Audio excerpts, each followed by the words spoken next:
Baiklah, di sini saya akan menjelaskan sejarah pendidikan multikultural di Indonesia.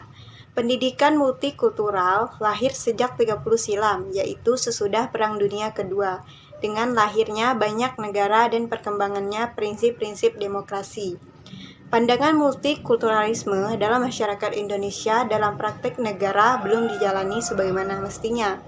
Lembaga Bhinneka Tunggal Ika yang memiliki makna keragaman dalam kesatuan, ternyata yang ditekankan hanyalah kesatuannya dan mengabaikan keragaman budaya dan masyarakat Indonesia.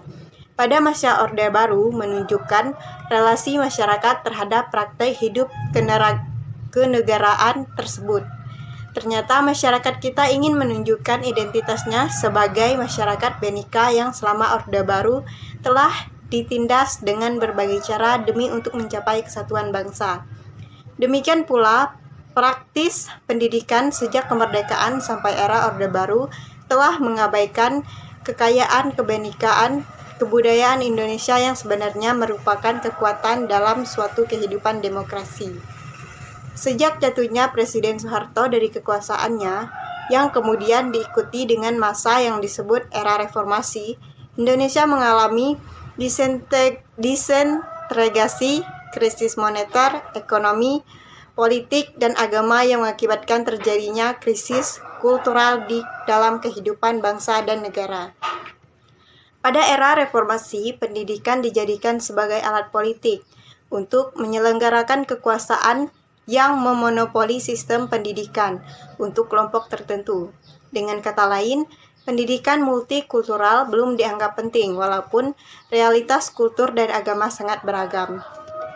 Nah, jadi di sini era reformasi membawa angin demokrasi sehingga menghidupkan kembali wacana pendidikan multikultural sebagai kekuatan dari bangsa Indonesia.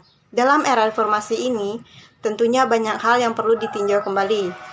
Salah satunya mengenai kurikulum di sekolah kita, dari semua tingkat dan jenis. Apakah telah merupakan sarana untuk mengembangkan multikultural? Selain masalah kurikulum, juga mengenai otonomisasi pendidikan yang diberikan kepada daerah, agar pendidikan merupakan tempat bagi perkembangan kebenekaan kebudayaan Indonesia. Jadi di sini pendidikan multikultural untuk Indonesia memang sesuatu hal yang baru dimulai.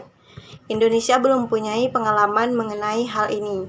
Apalagi otonomi daerah juga baru disampaikan.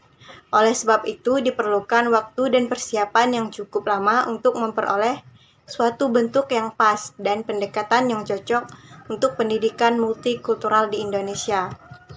Bentuk dan sistem yang cocok di Indonesia bukan hanya memerlukan pemikiran akademik dan analisis budaya atas masyarakat Indonesia yang pluralis, tetapi juga meminta kerjasama untuk melaksanakannya.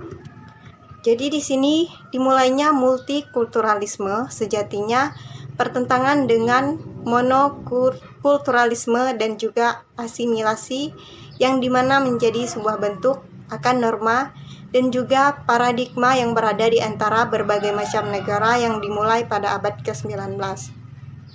Kemudian, monokulturalisme memberikan sebuah kehendak atas adanya sebuah kesatuan akan budaya yang dimana terjadi secara normatif. Kemudian, asimilasi merupakan sebuah bentuk akan timbulnya keinginan yang dimana untuk bersatu di antara dua atau lebih dari macam kebudayaan yang ada, dengan cara melakukan pengurangan akan berbagai macam perbedaan yang ada, sehingga akan muncul sebuah kebudayaan dan di mana masih sangat baru. Multikulturalisme kemudian menjadi sebuah bentuk akan kebijakan yang dimana resmi pada berbagai macam negara berbahasa Inggris yang dimana dimulai dari daerah di Afrika pada tahun 1999. Kemudian kebijakan tersebut diambil oleh anggota dari Uni Eropa, menjadi sebuah bentuk kebijakan resmi dan konsensus sosial yang terjadi di antara elit.